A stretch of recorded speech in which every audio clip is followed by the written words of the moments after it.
अस्सलाम वालेकुम। अज़ीज़ बच्चों, कैसे हैं आप? खैरियत से हैं? आज मेरे मुखातिब फर्स्ट ईयर और सेकंड ईयर के तलबा व तालबात हैं।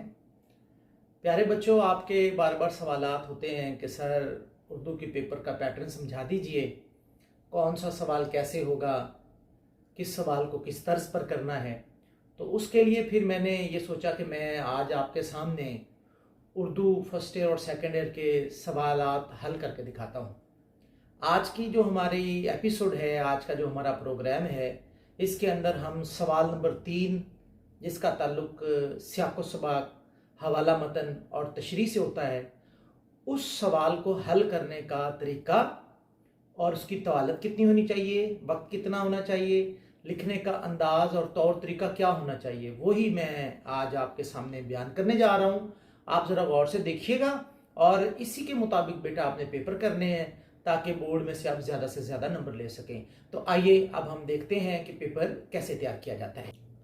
लें जी, सबसे पहले जब हमने पेपर तैयार करना है तो आप इसी तरह से ही फॉर्मेट तैयार कीजिए। बिस्मिल्लाहिर्रहमानिर्रहीम है सवाल नंबर 3।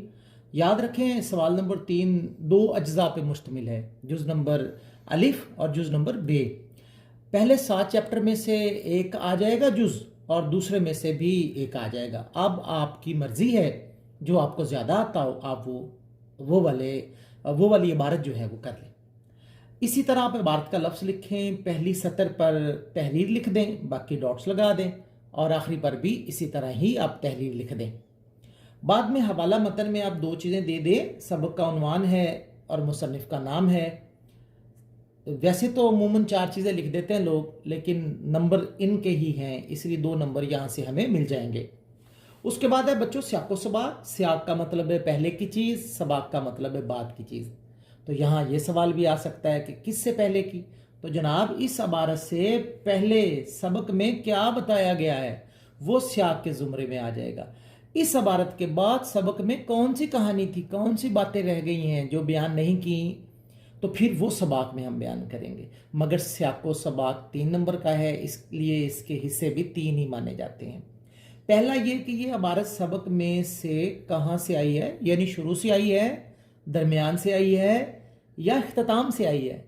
जहाँ से भी आई हो आपने यहाँ तहरीर कर देना। ये देखिए तहरीर कर दिया कि तशरीह तलब इबारत सबक के तकरीबन दरमियान से ली गई है और दरमियान के लफ्ज़ को नुमाया भी कर दिया है। उसके बाद इसका सियाक लिखिए, बाद में सबाक लिखिए और एक और एक 3 नंबर आपको यहाँ से मिल जाएंगे।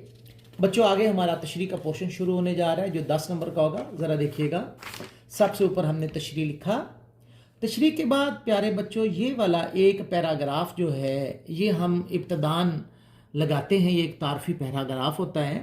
इसमें ज़रा अगर आप देखें तो आपको नज़र आ रहा होगा कि हमने अल्ताफ़ हुसैन हाली के बारे में, उनकी सवाने उम्री हयात जावेद के बारे में, और हयात जावेद को लोग क्या कहते हैं कि ये मुदल्लल मदाही है, इसके बारे में ज़िक्र कर दिया है।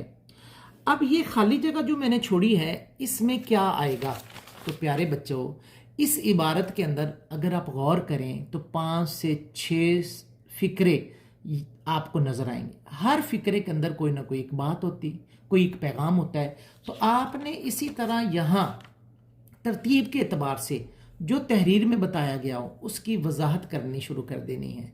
और ये जो तहरीर होगी ये यकीनन हिम्मत, जद्दोजहद, प्यार, मुसावात, इन चीज़ों के मुतल्लिक है। तो फिर हमारी गुफ्तगू भी इन्हीं चीज़ों के मुतल्लिक होगी। कुछ बच्चे गलती करते हैं कि वो सबक का खुलासा ही लिखना शुरू कर देते हैं तशरीह में, जो कि वाज़ेह गलती है।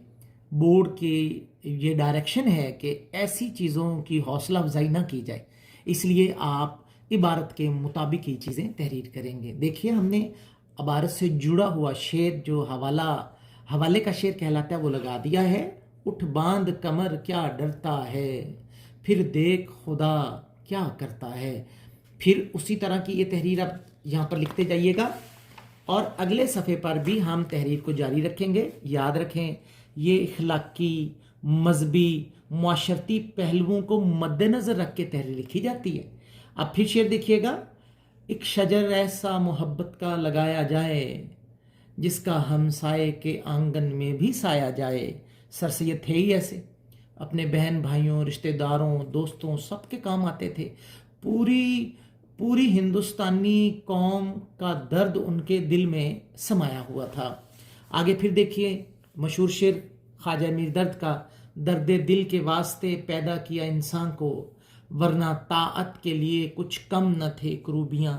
تو بچے کروبیاں فرشتوں کو کہا جاتا ہے، اور طاعت کی جگہ لفظ اطاعت ہے، مگر شاعروں کو یہ حق حاصل ہے کہ وہ کسی ایک حرف کو ساکت کر سکتے ہیں، لیکن اصل لفظ اطاعت ہی ہے، مگر ہم لکھیں اور پڑھیں طاعت گے سے۔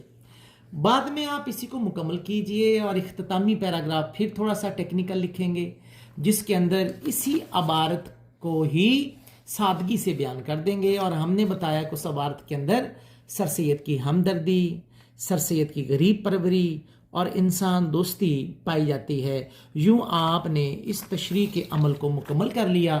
پیارے بچوں پیج دیکھیے 1، 2، 3 اور 4، تقریباً 3.5 صفحات پر مشتمل ہماری تشریح مکمل ہوئی۔ ایسی تشریح کرنے پر آپ کو 13 سے 14 نمبر ملتے ہیں، اور آپ کو چاہیے کہ دل لگا کر پڑھیں اور شاندار طرز کے پیپر دیں، تاکہ آپ کے والدین اور آپ کے اساتذہ کا نام روشن ہو۔ اپنا خیال رکھیں، خوش رہیں، ہیپی رہیں۔ انشاءاللہ اگلے سوالات کے اسی طرح ہی جوابات کے ساتھ ہماری ملاقات ہوتی رہے گی۔ اللہ حافظ۔